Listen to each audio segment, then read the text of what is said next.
Hello, everyone, and welcome. We are waiting for a few seconds until everyone is in here. Welcome already from our side.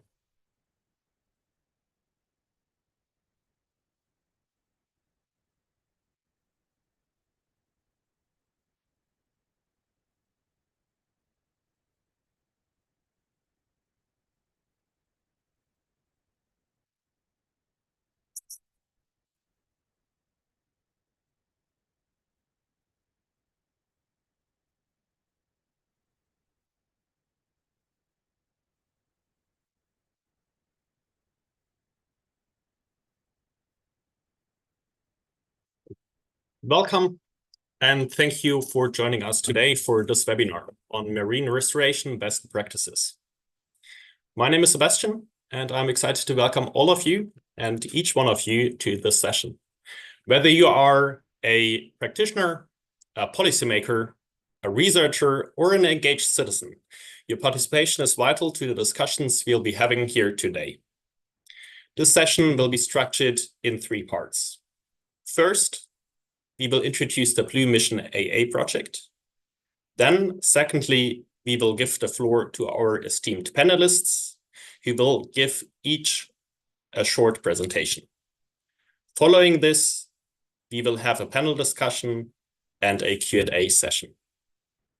So, as a first step, let me give you an overview of the project BlueMissionAA, the so-called coordination hub to support the EU mission ocean implementation in the Arctic and Atlantic Sea Basin.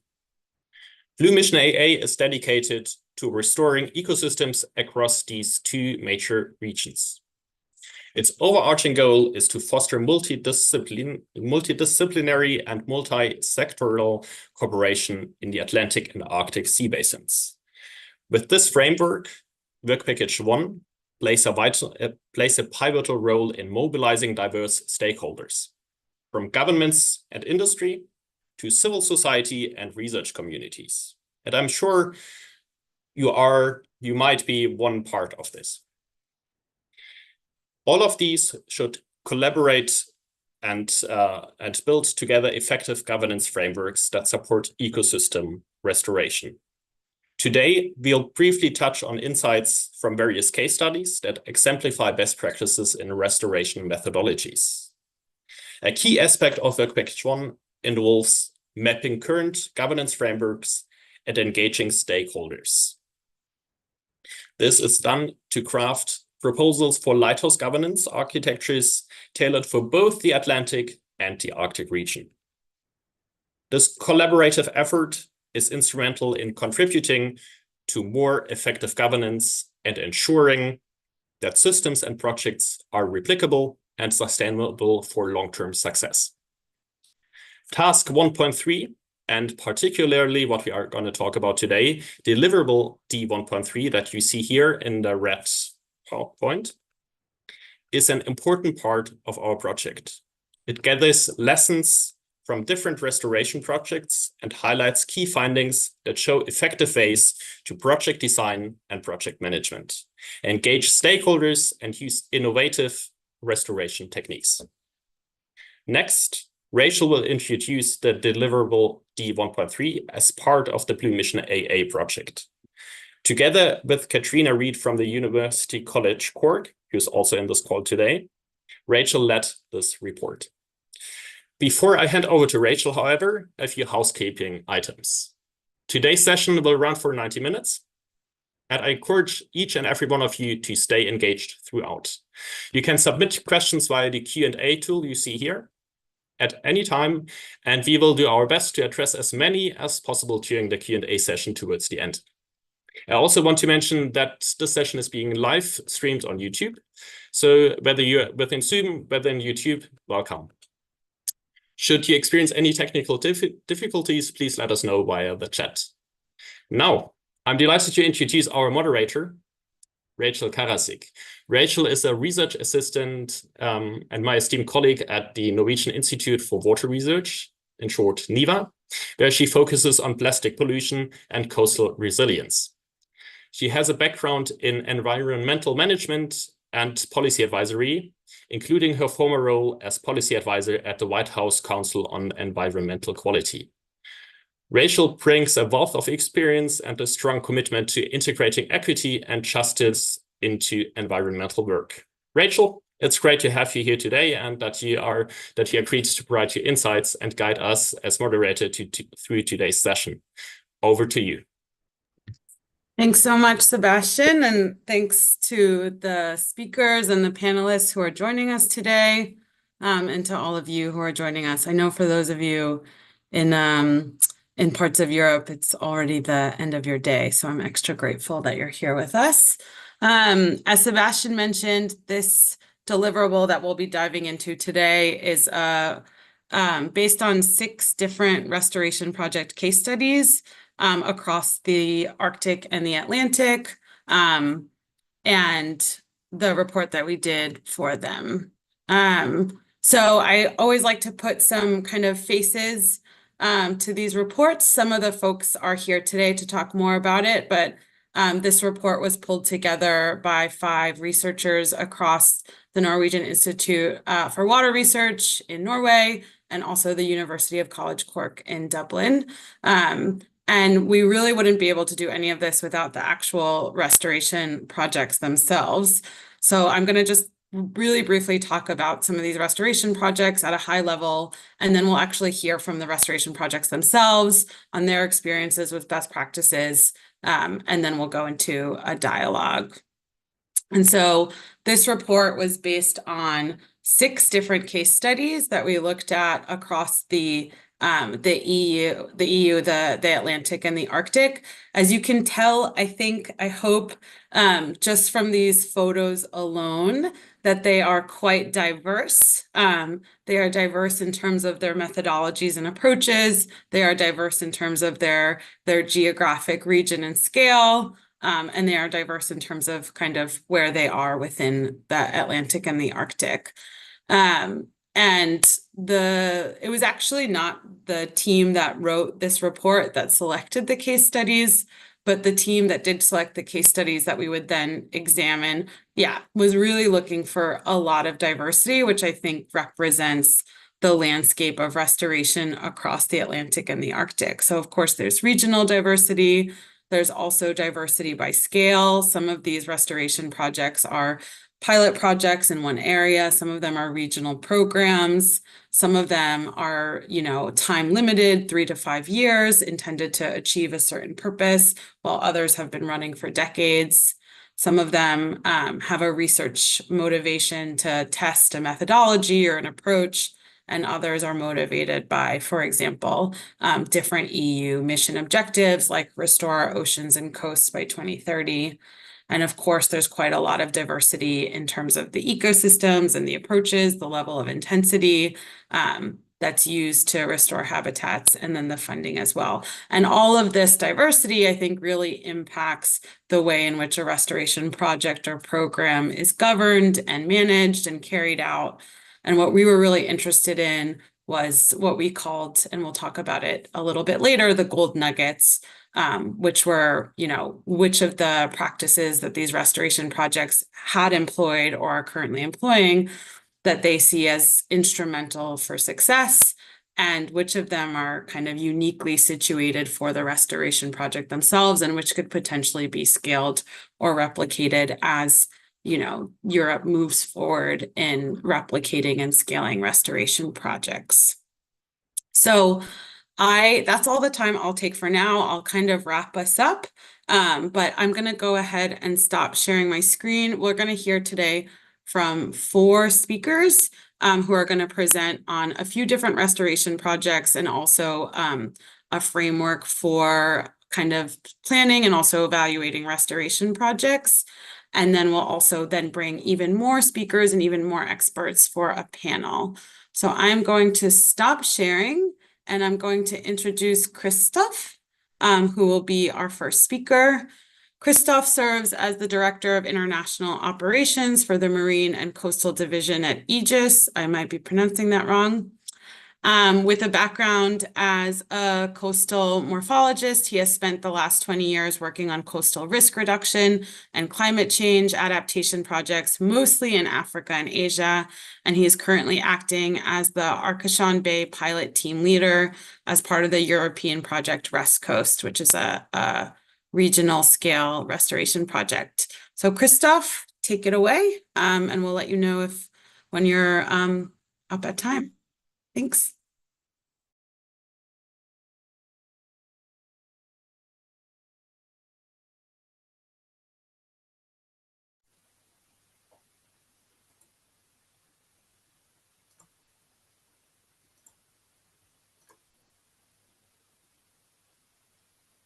Please let me know if you can see my screen.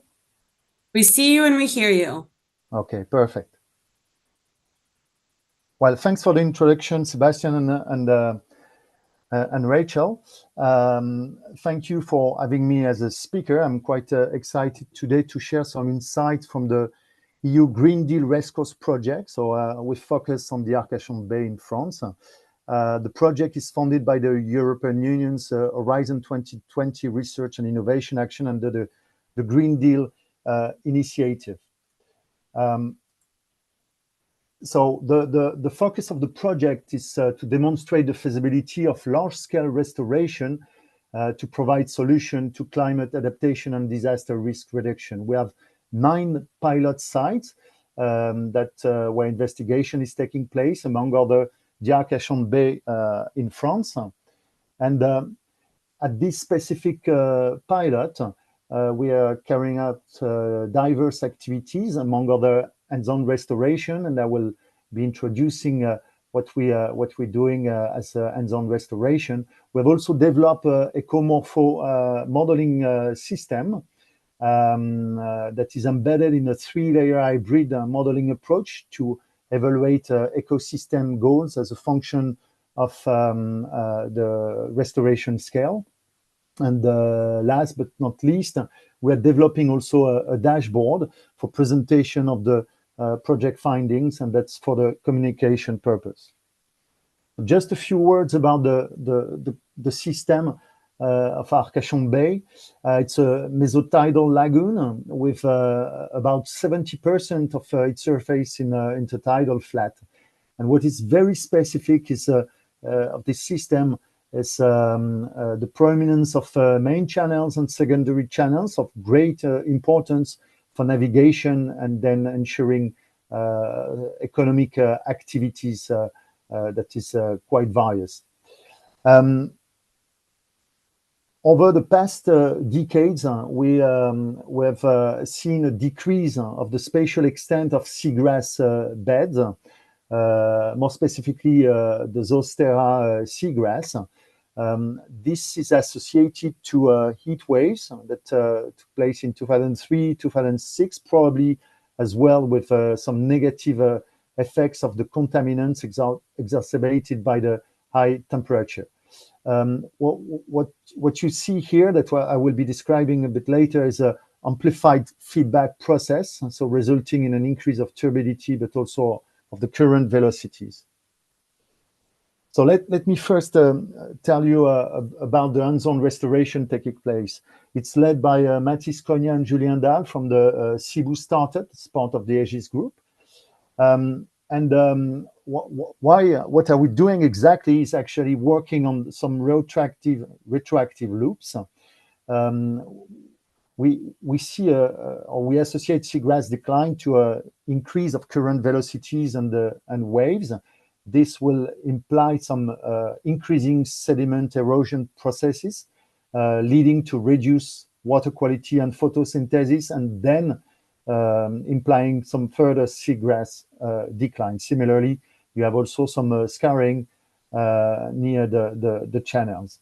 So what we're doing is by acting on the system, and that's done with using a biomimetic system that's artificial seagrass we call La Roselière, and we attempt to mitigate current velocities, and then by this means capture more suspended matter, so improve the water quality and photosynthesis process, and then contribute to seagrass growth, which will result next to the mitigating current velocities. So what we have done in the field is from 21-22, having a small-scale in-situ experiment for assessing the hydrodynamic performance of the device and assessing also the sediment carbon storage. From that in-situ experiment, we moved to a pilot deployment over 1 hectare with several patterns deployment to be tested, and then also associating to this system transplantation has been done, and then with the associated monitoring. And in parallel, and to investigate the potential of upscaling the restoration, we have deployed a complex modeling system to evaluate the different restoration strategies that can be implemented. So let me tell you now a bit more about this eco-morpho modeling approach to support ecosystem services evaluation. We developed a 3-layer systemic modeling approach. So the very first level is addressing the natural system behavior with morpho simulations, accounting for a vegetation module. In the second level, we have described a conceptual socio-economic system. And then in level 3, we are evaluating against ecosystem goals, a range of influence of various restoration scales. So a few words about the conceptual socio-economic system. I'm not going to dig into that.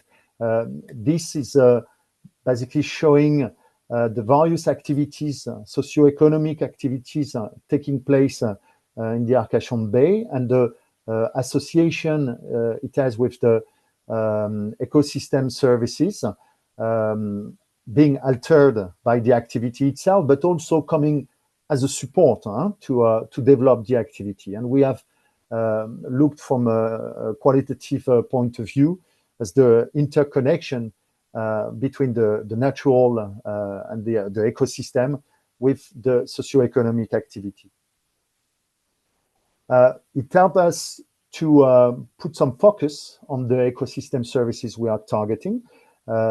3 among the 5 that we have listed in the RESCOS project and are investigating in other pilots as well. The 3 of focus at the Arcachon Bay are on coastal flooding. So basically looking at a reduction of coastal flooding at location inside the Arcachon Lagoon. Coastal erosion, we understand here it's more about sediment dynamics, so a better control of sedimentation erosion processes, especially on the main channels and in the entrance of the harbors, and water quality as a overall, with looking at turbidity levels and water renewal times. So here a schematic description of the eco-morpho model. We have 2 different applications, with the hydrodynamic application accounting for the wave influence, especially for storm surge, and then accounting for water levels in case of a storm event. And for longer term application, morphodynamic application, we are not addressing the influence of the wave because it's tidal driven system, but we are also putting an application accounting for a morphological factor to be able to address the evolution over multiple years. With that, we have biophysical indicators evaluation and leading to an impact assessment through a multi-criteria analysis, also accounting for the socio-economic indicators that are coming from the conceptual socio-economic model. A few or some result on the sediment dynamics control. We could identify some important or interesting trends with seagrass restoration leading to the redirecting the sediment from intermediate and small channels toward the mud flats and the primary channels. So basically, it's a channeling of the bay And in terms of erosion sedimentation processes, we could see that it was greatly influenced the erosion rate in the secondary channel, and could evaluate that with seagrass restoration, we could reduce the dredging needs that are of importance for all the activities taking place in the lagoon. So we could also see interesting results with partial restoration yielding to better outcomes, especially near the harbor entrances. So this should be investigated further. We are acknowledging that the model system we have developed is still coarse to some extent, and would require improvement to be of better precision and detailing those processes. A few words now about the dashboard. It's led by a colleague, Frédéric Géant. This is an example. It's a work in progress, where you can see basically from this platform a description of all pilot sites, the 9 pilot sites considered under the project, and information on the different thematic that we are putting some focus on within the RESCOS project. As an example here on governance and policy, we have then information about main stakeholders that are involved, and as well how the policies are implemented, being at a national level or at more local level.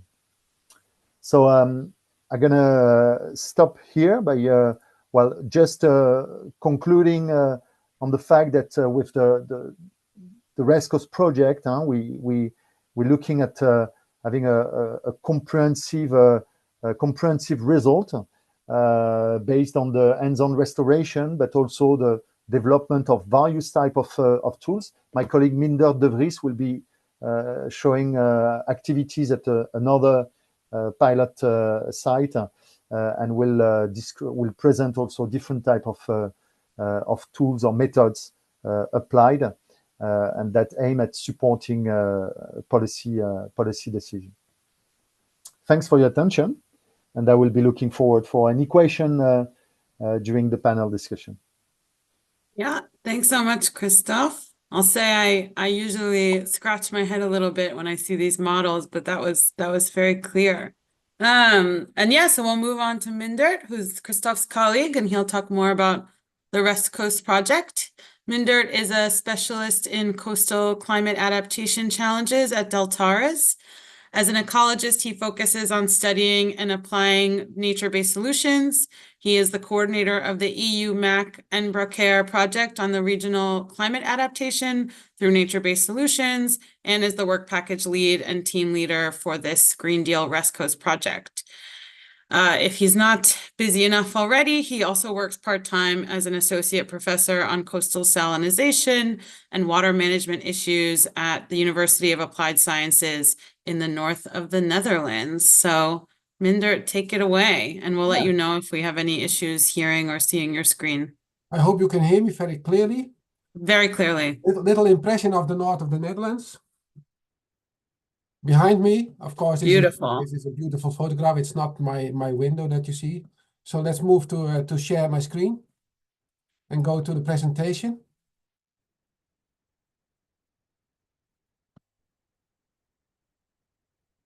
There it goes, I hope. Share. Okay, you can see it. I go to full screen now. I try to go to full screen now. There it is. Okay, good, very nice. The first 2 screens are the same. We work in the same project, Christophe and me. I'm also very much related from the north of the Netherlands to the Wadden Sea, of course, and that's what the focus is of my presentation. We have quite a lot of issues in the Wadden Sea, although it's a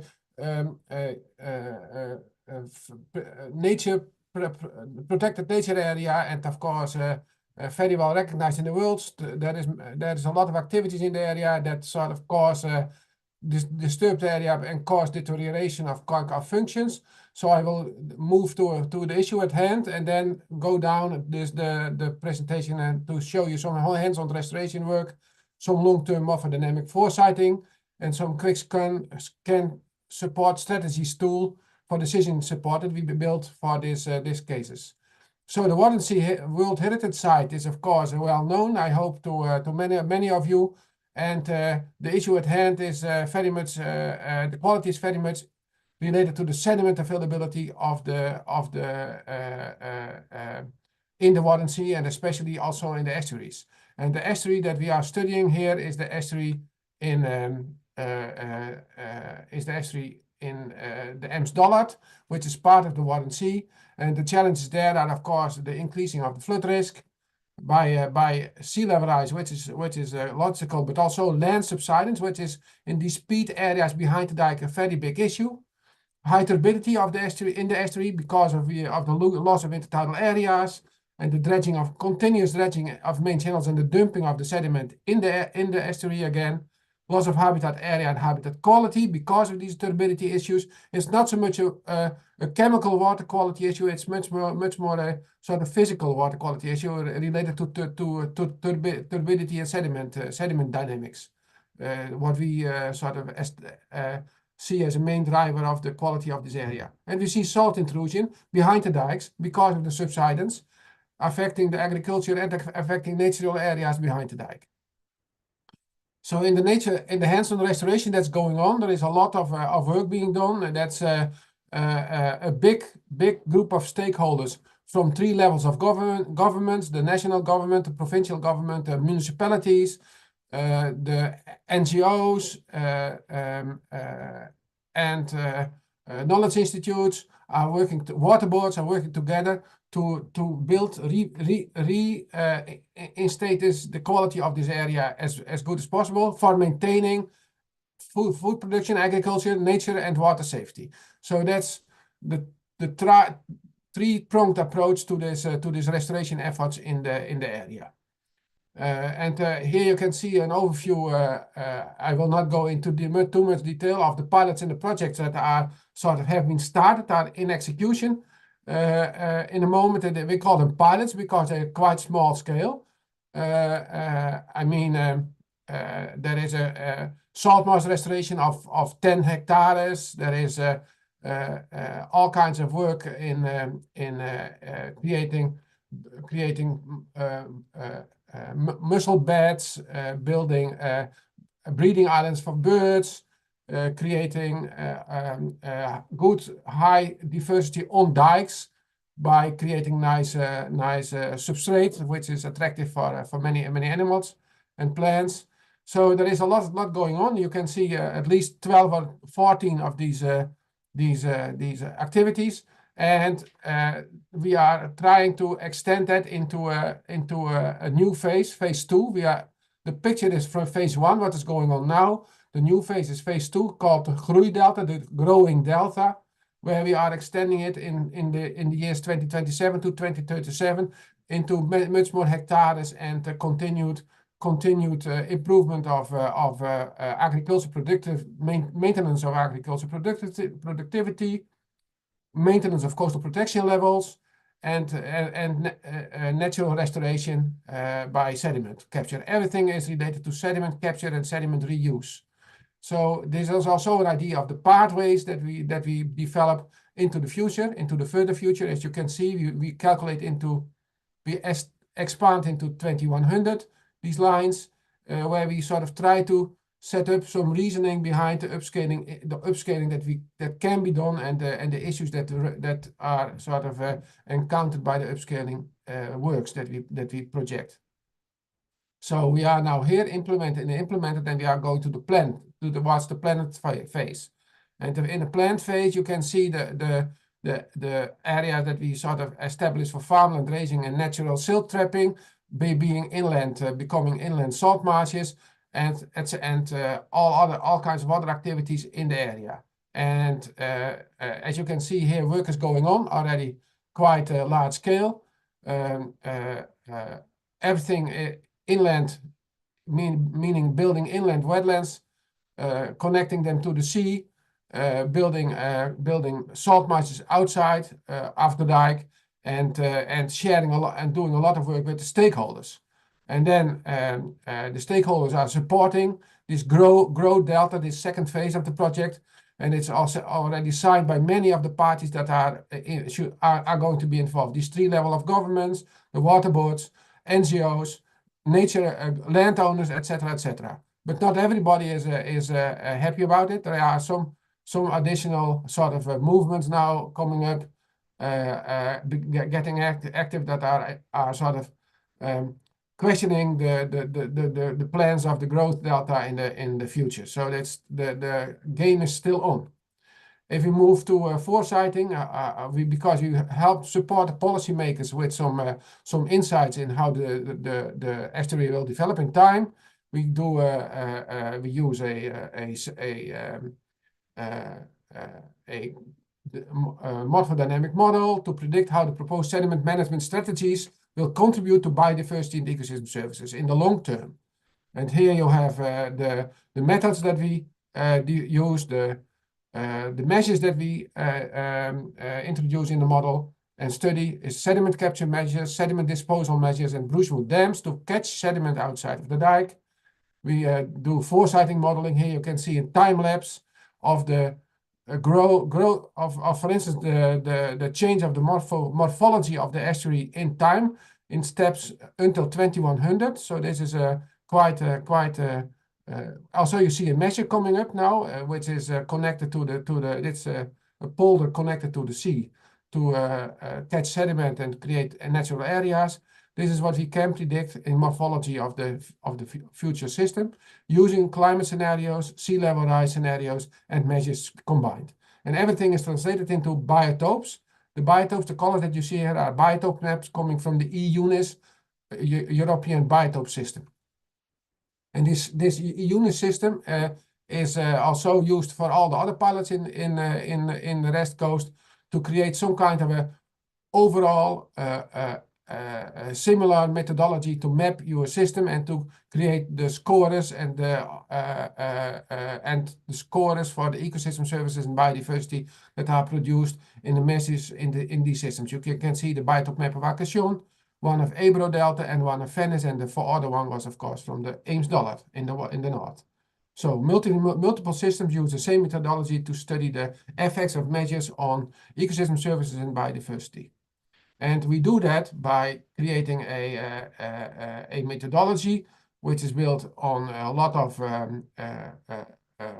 peer-reviewed papers. And this methodology is related to the EUNIS biotope being translated into ecosystem services produced per biotope in a certain score. And you can see it here. For instance, the biotope high mass is contributing to CCR very much, 5, that's the highest possible score, that's carbon capture, and RCE and ROR are coastal, the last two, the 3s are coastal stability and flood risk reduction. And so if you can predict how your high mass is extending in the future, and that's what's seen here in the picture, you can predict how much hectares you add, you can predict the change of your ecosystem service score. Of course, not all the ecotopes are extending in range, in area. Of course, some ecotopes are lost due to the changes of the system. Here you have the system with translated ecotopes translated into red list area distribution of an area distribution of biotopes, red list habitats coming from the IUCN habitat red list coupled to the EUNIS ecotope system. And you can see that in this way you can predict how the high value biodiverse ecotopes are changing in time due to the sea level rise, climate change scenarios, and the measures that you take in the system. This is part of all of this is part of the quick scan strategy tool, which tells us this story. It starts with the overview of biotopes that you have according to the EUNIS and red list habitat definitions. Then you look into then it comes into the the analysis of the change of biotope area. Then it goes to a detailed spatiotemporal analysis of biophysical parameters. Then it goes to then it adds finance and governance. So we call it the enablers, indicators to the measures, and calculates in this way the ecosystem services produced by measures, the financial indicators giving you sort of a status of measures, a feasibility of measures, and the governance indicators adding to that feasibility indication of how measures can be implemented in the pathways. And that's the last one, the adaptation pathway visualization, which I showed you earlier in this presentation, is now also utilized again and then translated in the multi-criteria analysis to give you the best possible routes in the future, in upscaling context, in giving the scenarios, climate scenarios, and the effectivity of measures that we sort of established in the previous slide, in the previous steps, with the modeling. So this is an interdisciplinary tool. It combines biophysical with governance with finance. It is a scenario, climate scenario and strategy analysis combined. Strategies are packages of measures. It gives you cross-pilot consistency, so we can redo it for the different systems that we studied, and we use the EUNIS European-wide sort of ecotope approach, and it is informing decision makers, and we are using this in Groningen and Eemsdallet with the stakeholders to tell the story and to support the policy makers with their upscaling plans. So storytelling is, of course, an important part of the West Coast project. And here is a sort of screen dump from the West Coast website where you can see the quick scan strategies tool, where you can go to a video there. And there is, of course, Arcachon Bay, where Matisse explains about Roselier and the work there being executed in Arcachon Bay. So please visit this website, westcoasteu.eu. And you can go to the media center and find them there under the videos. So last slide. We support the upscaling with work with all this information. But we use, of course, we also have a little complication in the Eemsdallet. We have a border there, German-Dutch border. So we involve also the German partners to think with us about implementation planning, to cross the borders, to make something that is in balance with both is fitting into the plans of both countries and is balancing the efforts of both countries. And we use the European Union mission on adaptation to climate change approach for implementation planning, and that's the picture you see on the left-hand side, and going from having steps. Going from prepare the ground to understanding the system, build a shared vision, define pathways, take action, learn and reflect, and make it the new normal. That's the cycle that the European mission supports, and we are trying to translate that into an implementation plan that is supported by all this information that I showed you before, to build something that is feasible, effective, and supported by stakeholders. Moving forward to restoration contracts signed by stakeholders in 2025. Thank you very much. Thank you so much. Yeah, I think you could see how this tool could be used in the replication and scaling. Also how policymakers can use it. Now we'll hear from Anne. Anne Gaspers is a research scientist at Sintef Ocean and a PhD student at the Norwegian University of Science and Technology, so also quite busy. And her research focuses on stakeholder engagement and marine innovation projects. And we will be hearing from Anne about ClimaRest, which is another fantastic restoration program. Anne, take it away, and we'll let you know if there's issues with the technology. Let me see.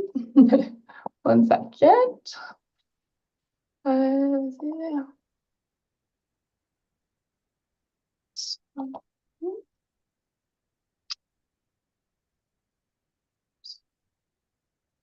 Can you? Okay. Yeah, I think I'll have to switch displays. Can you see everything now? Yes, take it away. Perfect. Thank you very much, Rachel. I will be presenting the ClimaRest project on behalf of Ida Beate Överjorda, who is the coordinator. ClimaRest focuses on coastal climate resilience and marine restoration tools for the Arctic Atlantic Basin. And it was started in 2022 and will continue through 2025. So we're well on our way. And it's funded by Mission Ocean and is an innovation action. ClimaRest has 5 different demonstration sites, from Svalbard in the high Arctic to Madeira in the south. And today I will focus on the Arctic demo site, and specifically the part of the Arctic demo site that looks at sewage. Untreated sewage is a problem that affects benthic habitats across the Arctic, from Greenland to Canada, and is also here in Svalbard. We have many different partners who are part of this case, as you can see below: SINTEF, NTNU, NINA, DTU, and Aarhus University. So what is really the problem with sewage? Well, when untreated sewage comes out into the fjord, it takes with it everything that is flushed down the toilet. So that could be wet wipes, pharmaceuticals, all of these different types of things. And in many Arctic environments, there is not wastewater treatment, or there is very rudimentary wastewater treatment. And so everything that's flushed down the toilet can end up in the ocean.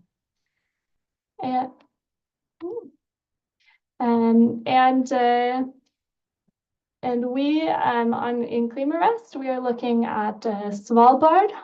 This is an Arctic settlement with about 2,600 inhabitants, and also quite a large proportion of tourists who come to Svalbard each year, around 160,000.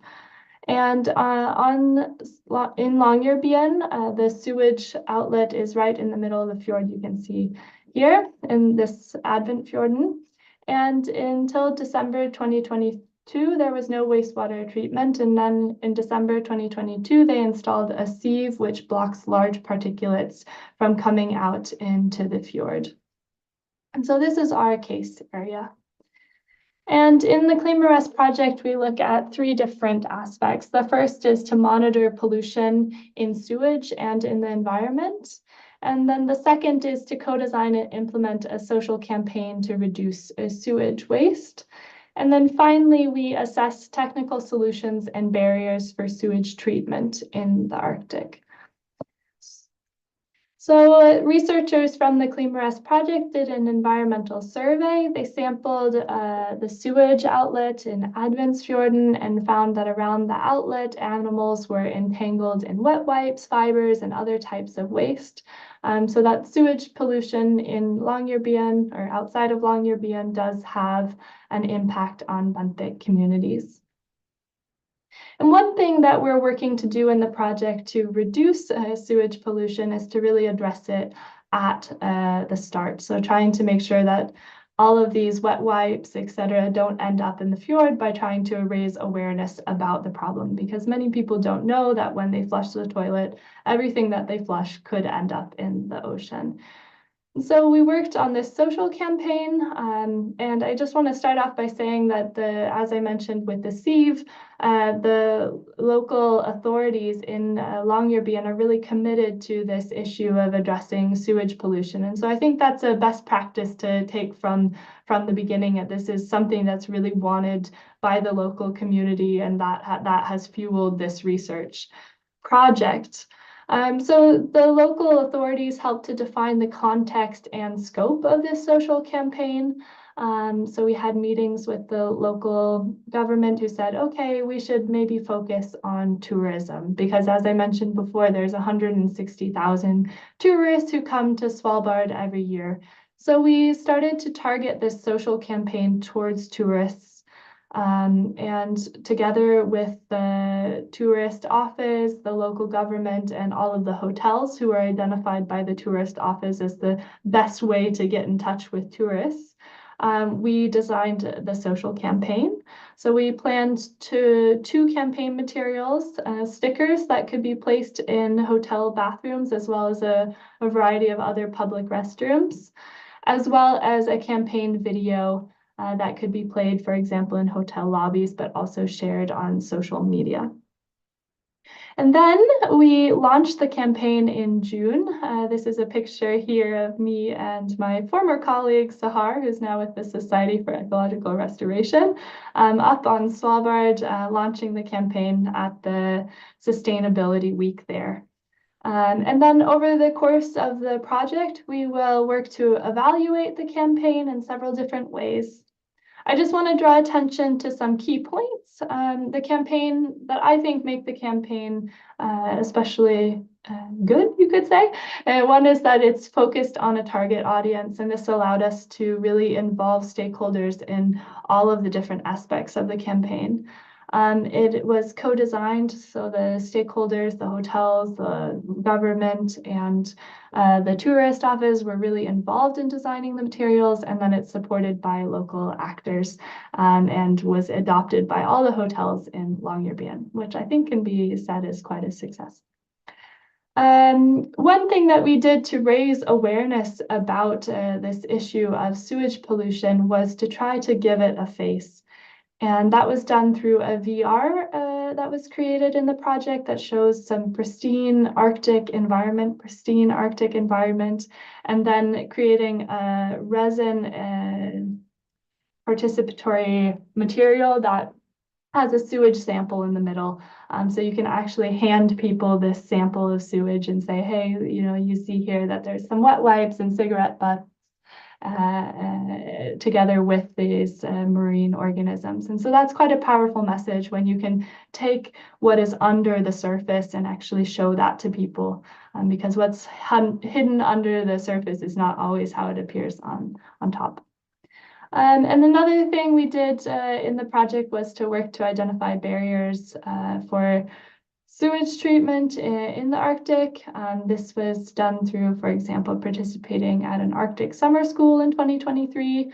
We had a workshop which we co-arranged with DTU and Aarhus University, which brought together a range of different governmental authorities, but also people from research across the globe, actually, where we shared best practices around this sewage treatment question. Just to conclude with a few takeaway messages, it's important we in the CleanRest project believe to observe the problem and the challenges in the field. You can't really solve a problem that you don't understand, and then work to communicate those challenges in ways that people can understand. So for example, using this sewage resin participatory measure. And then working as to systematically analyze stakeholders and co-create solutions together with them. So not just to bring them in once the project is underway, but to really, where possible, work to integrate them from the start so that they have some ownership over the solution. So this was done, for example, through this co-design process of the social campaign. And then finally, to follow up to ensure impact. And this is what we're currently working on in the project. Thank you. Thanks, Anne. Yeah, I really love seeing the diversity of approaches and ecosystems. And I don't know if you guys recognized me in the last photo, but I had the privilege of joining Anne and Sahar in Svalbard for the launch of the campaign. So that was excellent. And a good segue into our next speaker, Sahar. Sahar Stevenson-Jones is the Marine Restoration Project Officer at the Society for Ecological Restoration in Europe. She works with multiple international Horizon Europe funded Mission Ocean projects and holds responsibility for coordinating the newly established Marine Restoration Working Group. Super topical here. And she'll present the standards of practice for ecosystem restoration, which are published as a contribution to the UN Decade of Ecosystem Restoration. And those were used as a framework for our report. And so that'll lead into a brief presentation of our report. And then finally, we'll get to hear from all of these brilliant people. So take it away, Sahar.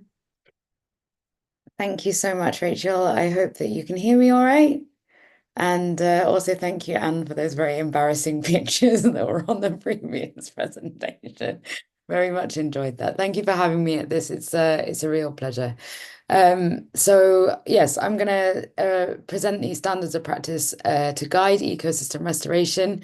I want to firstly emphasize that these standards were developed by a consortium of partners, one of whom was the Society for Ecological Restoration, and the Society for Ecological Restoration Europe is a chapter of that, which did contribute also. And whilst all of these are interlinked and cross-referenced, the guidelines that I'm going to present today and which were used in this project are not the same as the SER standards for ecosystem restoration, nor the SER principles to guide ecosystem restoration. So if you're going to follow these up, then make sure you're following the right ones. Okay. So the standards of practice themselves were developed along with a number of partners as a response to the emerging global challenge of effective ecosystem restoration and as a contribution to the UN Decade of Ecosystem Restoration, as Rachel mentioned earlier. The process started with a review of existing guidance from all over the world that covered all types of activities that were defined as ecosystem restoration by the UN Decade. There were 201 respondents to this initial call, with 127 unique standards of practice selected. Only 10 of these were marine focused.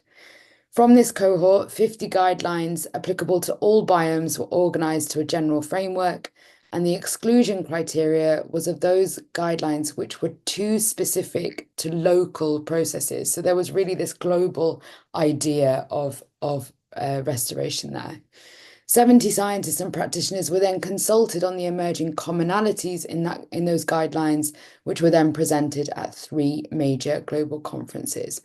As a result of that, there was incorporation of feedback from 400 individuals, and that resulted in a set of standards that can guide and facilitate the application of the UN Decade principles by providing key recommendations for all ecosystem types and restoration projects, whatever that scale is.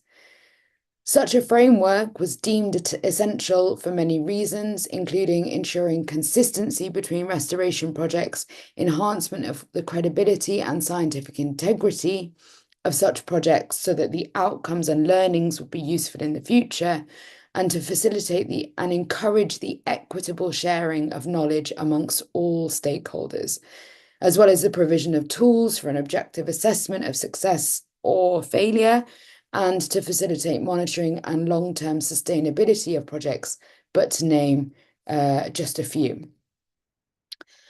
The standards themselves aim to help practitioners push their actions towards the right-hand side of this continuum of ecosystem restoration, which is one of SER's principles of ecosystem restoration. And SER, all chapters of SER champion the highest level of ambition possible in order to obtain the biggest net gain. So wherever you are on this continuum gives you an idea of what more work you have to do in order to get to the highest level possible. So in this project, in Rachel's project, they have used this the standard in order to frame their project report. So the 5 components of the restoration process which were used in this report are themselves intensively subcategorized into 45 subcomponents and populated with 311 recommended practices. There are 3 general themes that overarch all of those components, and those are broad engagement, information sharing, and adaptive management.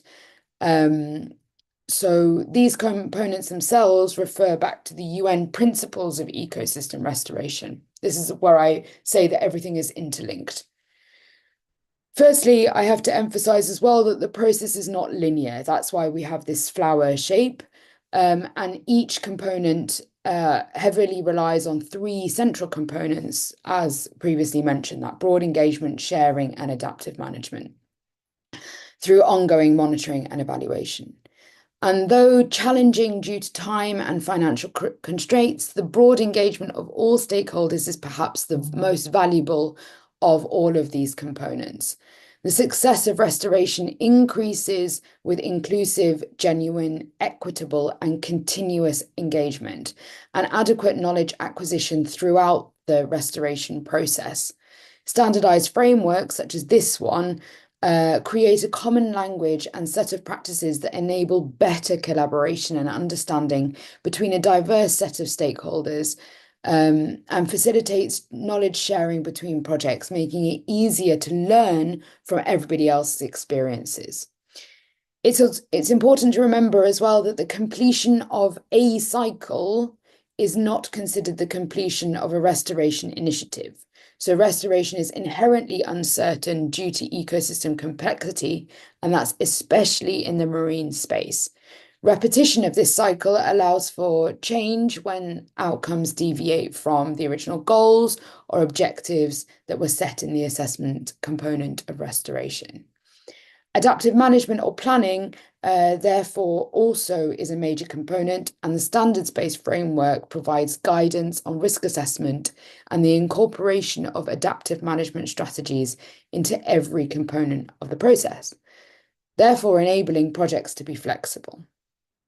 Furthermore, such management allows for the prioritization of interventions that are likely to yield the highest ecological returns, going back to that idea of maximum gain. I was asked to focus a little bit on the advantages and disadvantages of such a framework.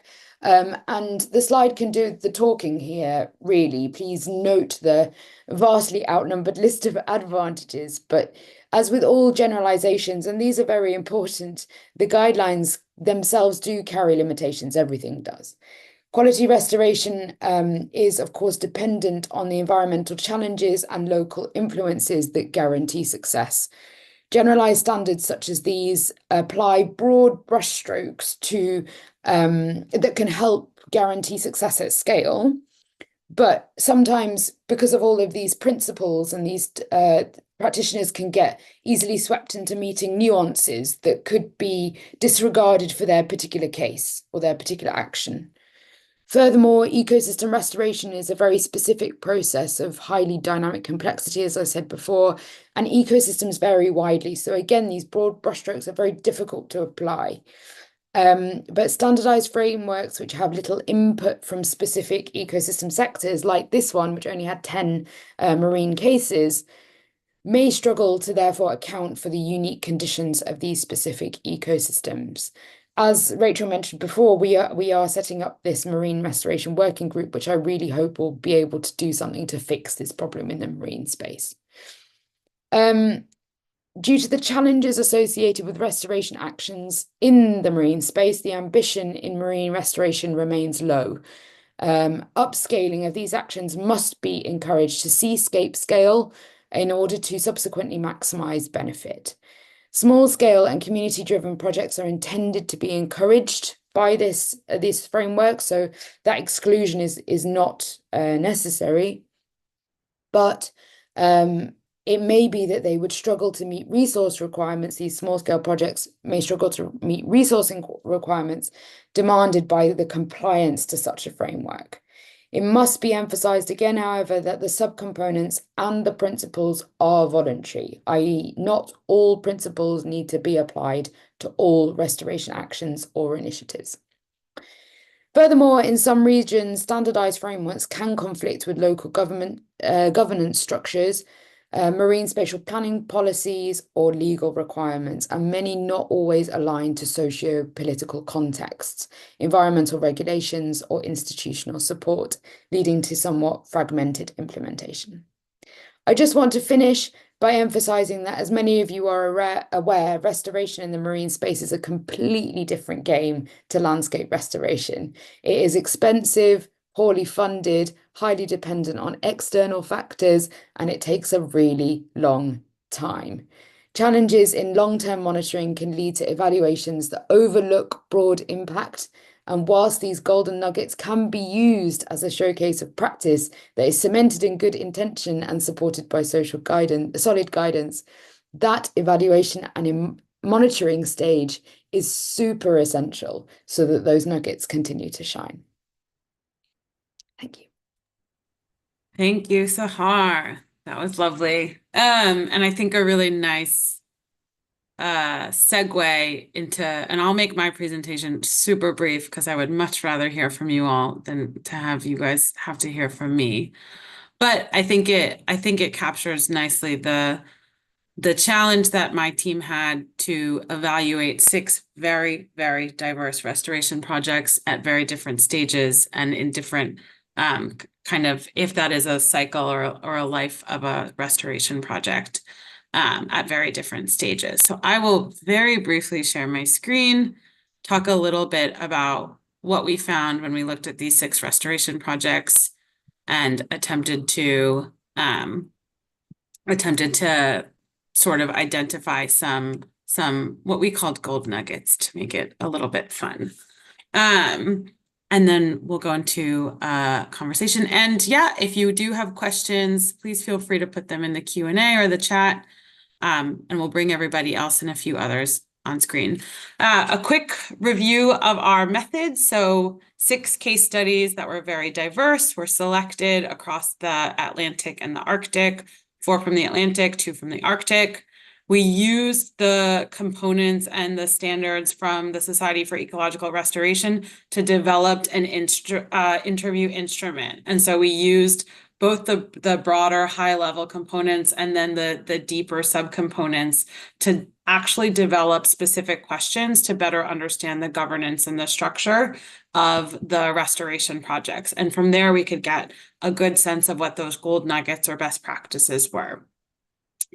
We also did some desktop research of the restoration projects themselves. So we, mined the internet for the websites, publications about the restoration projects, understanding better the context in terms of some of the unique and not so unique threats to the systems that were being restored, and some of the governance challenges.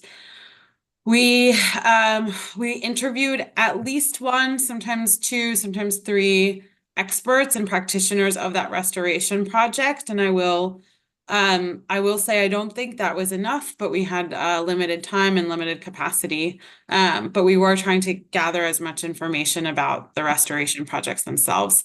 And then we worked together, those of us who kind of looked at each restoration project separately, to identify and synthesize these gold nuggets. And we wanted to make sure that the case studies themselves agreed with us that were some of the best practices that were worth highlighting. And as Sahar mentioned, these are some best practices that are spotlighted, but more monitoring and evaluation and overview is needed, I think, to get the sort of comprehensive picture of all of the different best practices and how they interact. So using these beautiful flower framework, I'll just quickly, I won't even read through them, but I will say that we found a number of both unique and common across all of the restoration projects, methods and approaches that are considered best practices or gold nuggets.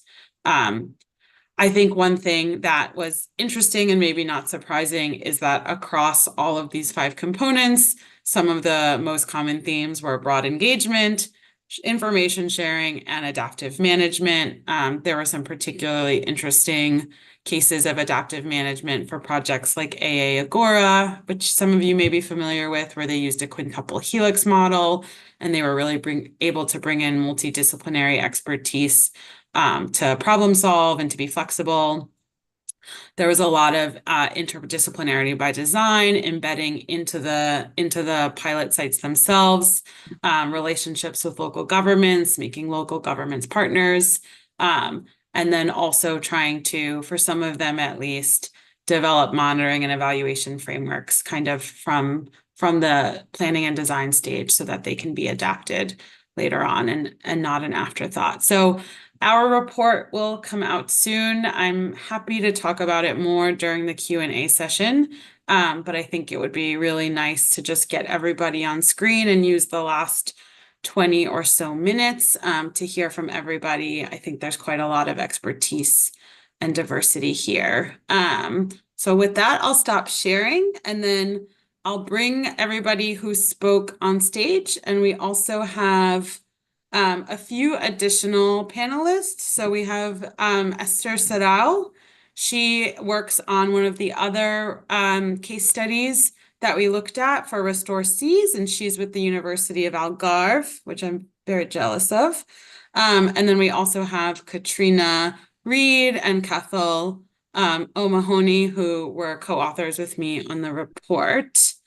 So I'm hoping that we are all equal sized and can go into a Q&A. I have some questions prepared, but again, we'll also be monitoring the chat and the Q&A for other questions.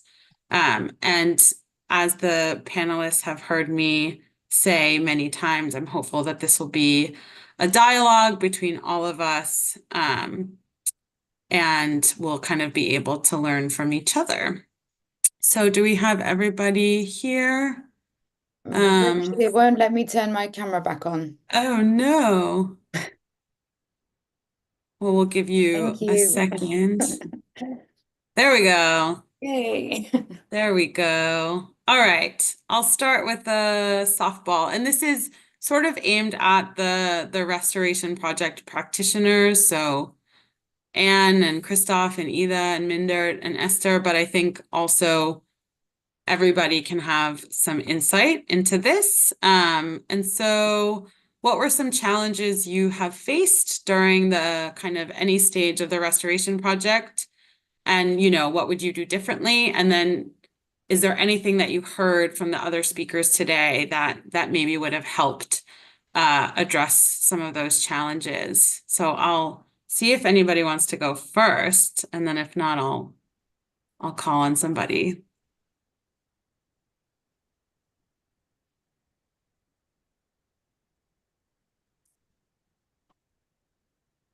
Okay, I can Yeah, great. Raise a challenge. So from our experience in Restore Seas, which is a project that aims to the restoration with marine corals, seaweed, and seagrasses, one of the major challenges is the question of the scale needed to reverse the degradation of the ecosystem.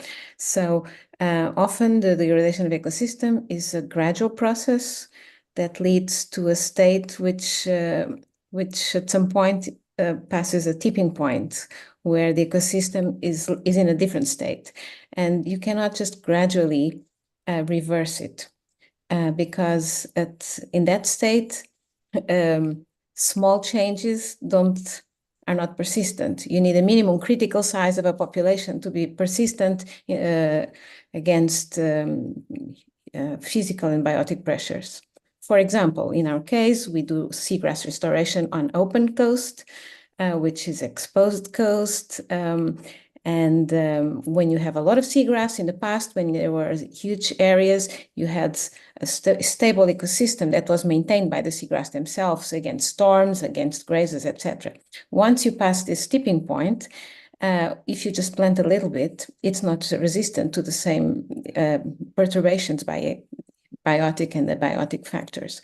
So we learned, after 15 years of doing seagrass restoration on the open coast, we learned that it's very important to start to invest in large-scale minimum critical sizes to create this resilience where the ecosystem then is able to sustain itself against these perturbations, which were not a problem when it was a huge system. Okay, so my question, this is an important point. I didn't see in the presentation so much what was the rate of success in the actual changing of the ecosystem and how the pressures, the human pressures were how they were able to reverse them and create again the ecosystem. So I'd like to hear from the other ones about this this type of challenge.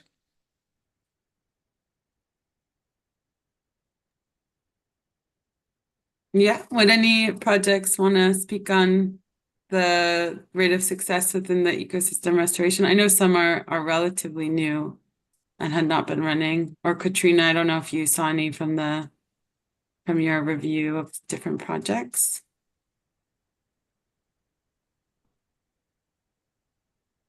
Minder, yeah, go ahead. Feel free to unmute yourself. In the Netherlands, we have a sort of similar experience with restoring salt marshes, of course, which has been done on a large scale already for many centuries, which we sort of are now repeating in modern times with salt marsh restoration works to protect to protect or to be part of flood defenses and to create additional ecosystem services. And we are well aware that you need to sort of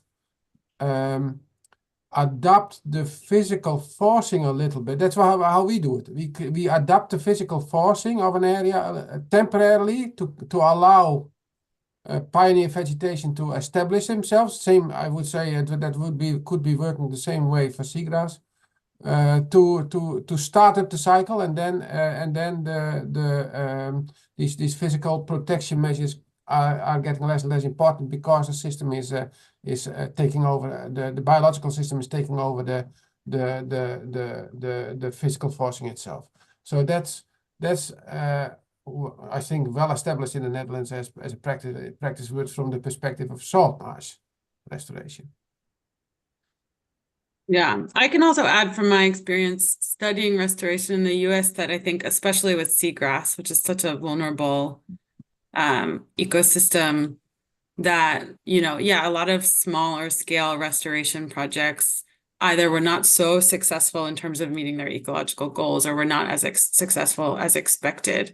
And the biggest successes really came from very long-term, very large-scale seagrass restoration projects on a kind of multi-state watershed scale, where results weren't seen, for 2 decades after very much like intense stakeholder engagement and coordination for decades to understand kind of on a small scale what kinds of watershed and water quality changes needed to be made to have an impact on the seagrass themselves. So I think, your experience is felt, and I know with some of these projects that have shorter time scales, it can be difficult to monitor and to report on and to actually observe any of these measurable changes, especially on a project scale. But curious to hear from others on either Esther's point or Mindert's or other challenges that you experienced or are familiar with.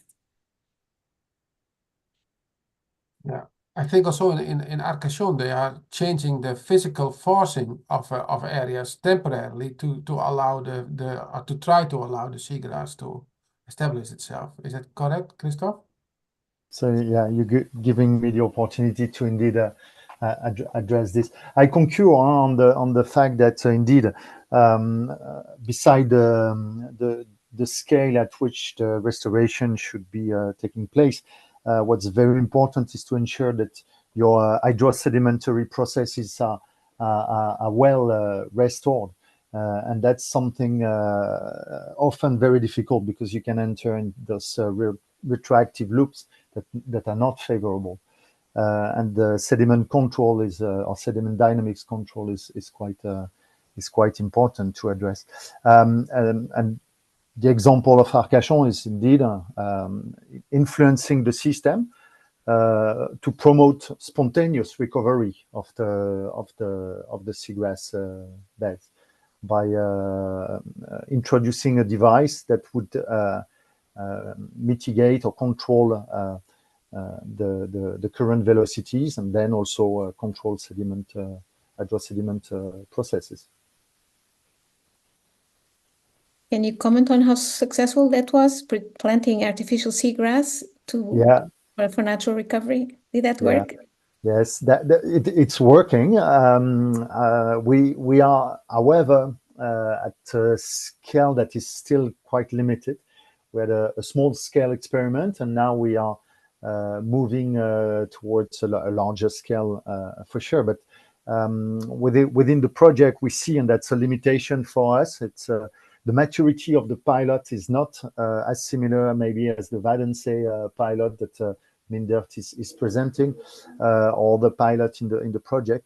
And this type of actions were just starting with the European projects So we are acting at a small scale. So through monitoring, we can see that we have some great influence on current velocities, on turbidity levels, and we also see some morphological evolutions associated to the system. And now we are in the process of looking on how the seagrass beds are expanding. But it's one of the challenge we're facing. It's also associated to the spatial scale. It's the temporal scale of the action, and we need definitely some time to get some positive outcomes on this experiment, whereas it's taking place at the moment. But through biophysical indicators, we see a positive response of the system. And how old is your project again in Arcachon Bay? Well, the experiment started in 2021 at a very small scale, so it's quite recent initiative. Can I raise two more issues? So one is the fact that restoration is aimed at repairing ecosystems that have been disturbed by human actions. And these days, one of the issues in projects, not in our project necessarily, but in general, in the society, there's a lot of restoration initiatives which are not targeted at repairing disturbed ecosystems, rather targeting certain ecosystem values, such as carbon sequestration. But in fact, they are changing an ecosystem that is natural and is not disturbed by human actions into another one that's considered more valuable for certain, such as a more carbon sequestering system other than another one. So changing, for example, mud flats, which are important for certain bivalves and etc., which have no vegetation, and making them vegetated, because more vegetated is considered a better ecosystem. But this is not because of human disturbance. So in some cases, this is an issue that I'd like to highlight, that we have to be aware of what is the definition of restoration and what the projects are doing. Is it recovering the disturbed ecosystems, or is it just transforming an ecosystem into another one which is not natural, like reforestation in terrestrial ecosystems, right? We change shrubland into forestry because we consider that the forests have more value. So this is one issue in the marine ecosystem, has not been sufficiently debated, but it's being done, and it's especially in communication, and policymakers, etc., have this concept that some ecosystems are more valuable. Should we be doing this or not? And the other issue that is also a good point for discussion with managers and stakeholders, etc., is the genetic background of the populations that we are recovering, because it's very nice the way, for example, the example in Arcachon, where you try to change the system in a way that there's natural recolonization. You'd expect the natural recolonization to have the same sort of genetic background as the natural populations, whereas if things are introduced and changing, the source or the diversity of what's introduced can change completely the system as well. So this is two concerns that I just want to highlight for the discussion. Thanks. I love this, and I see Sahar and then either want to speak, but yeah, you guys go. This is exactly what I wanted, and I also have thoughts, but I'll wait. I'll just jump in, Esther, with regards to the definition. As I mentioned in my presentation, the standards only have 10 guidelines that were marine-based behind them, and that's obviously a limitation in comparison to the number of guidelines that were available or used to generate these general guidelines. However, it's globally recognized that we need more guidelines that are specialized or particular for the marine space, and it is one of the objectives of this newly established Marine Restoration Working Group to enable or develop guidance or adapt, for example, the 5-star SARE guidelines to the marine space. So it's in the pipeline somewhere. It's not gonna happen tomorrow, but from the perspective of the Society for Ecological Restoration, it's there. We know about it. Ida, do you want to? Yeah, I hope my voice can hold. Sorry for that. I wanted to comment firstly that I totally agree that we shouldn't restore or call it restoration if we are changing an ecosystem. And secondly, I wanted to pick up on this genetic diversity, because in the CleanRest project, we are actually looking into using genetic diversity to select for the more resilient seagrass. So not transferring from the wrong region, but to try to promote more resilient seagrass so that they can withstand the stressors that they are facing in the environment, because it's very difficult to remove all the stressors, including climate change, that are the reasons for the seagrass disappearing in the first place. So maybe there's some comments on that from the crowd.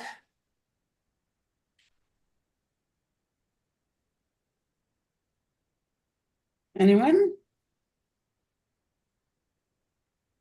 I do think I'm a social scientist, so I can speak to that from the perspective of an observer, but I think this sort of encapsulates maybe some of the challenges associated with looking at restoration across an entire continent with so many different types of ecosystems and with so many different contexts in which perhaps in the Arctic, given the particular stressors, genetic diversity and bringing in, genetically diverse restored species does enhance resilience. And maybe, and I don't know, Esther, in coastal systems off the coast of Portugal, it may threaten resilience, or it may crowd out the native species or something like that. I really don't know, of course.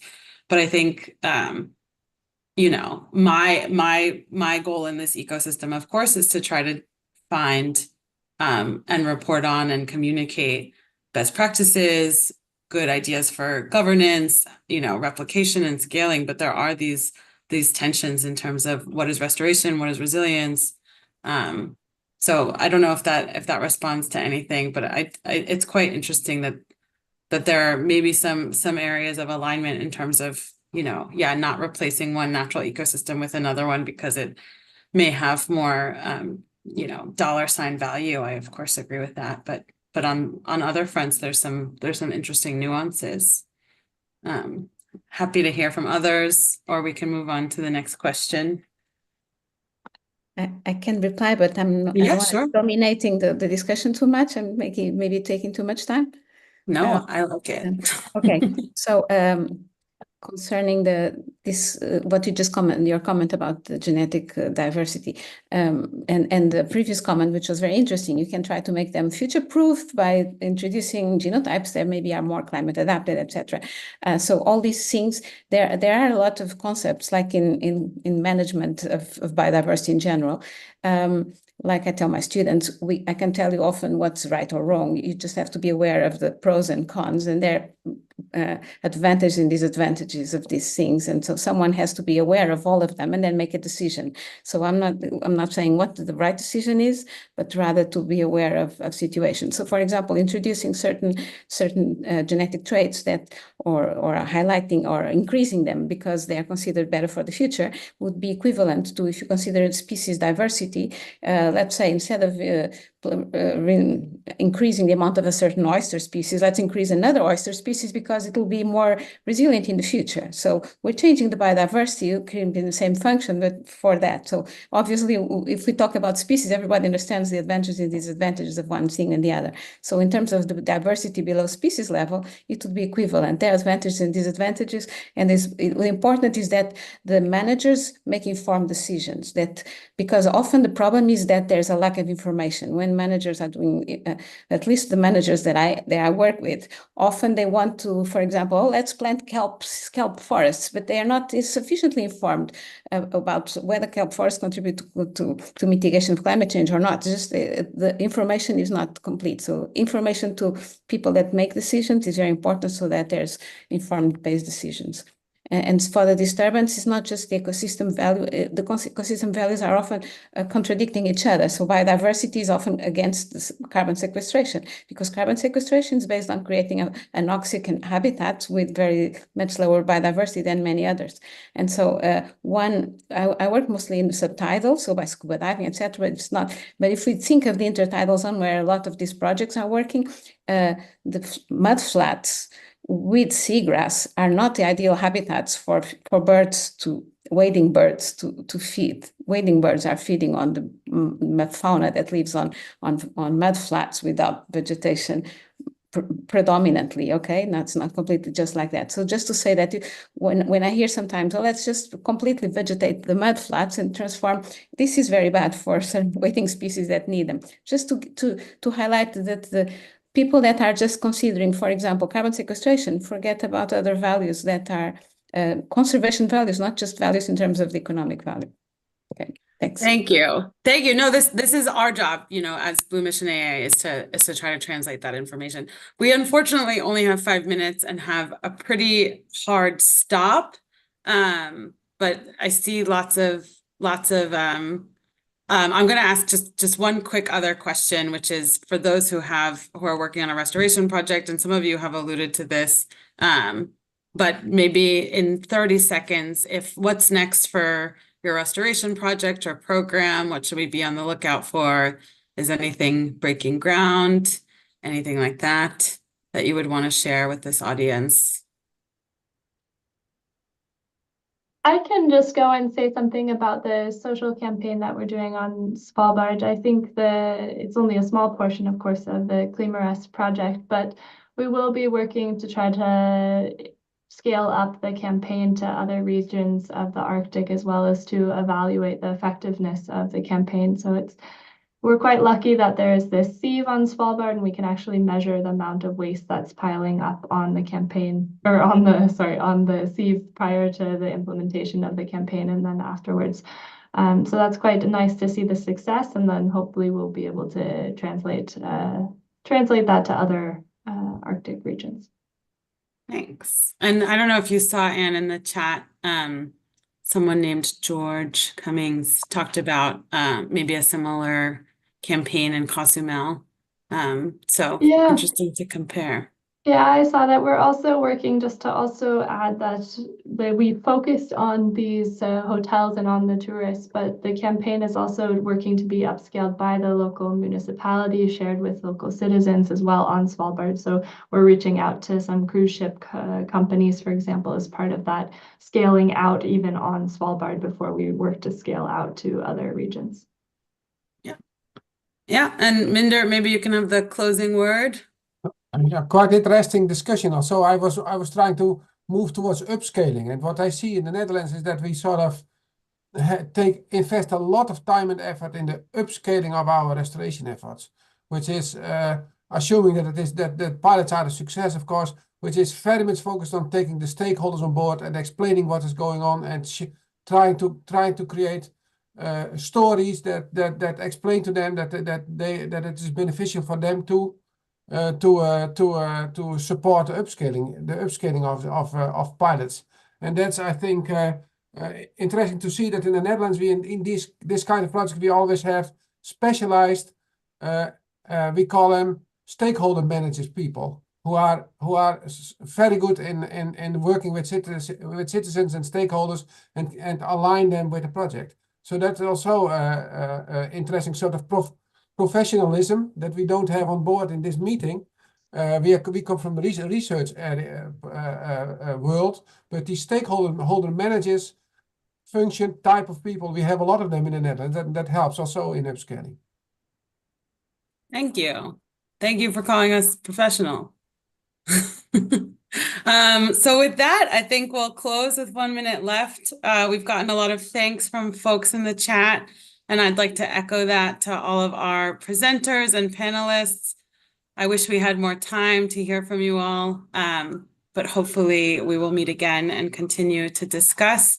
And for everybody who stayed past 5 o'clock to be here, we thank you as well, and enjoy the rest of your day. Bye. Thank you so much, Rachel. Thanks, everyone. And Sebastian and Katarina. Yes. Thanks, Oh, yes. bye. Thank you to the organizers. Bye. Okay. Bye. Bye. Thank you, Bye-bye. everyone.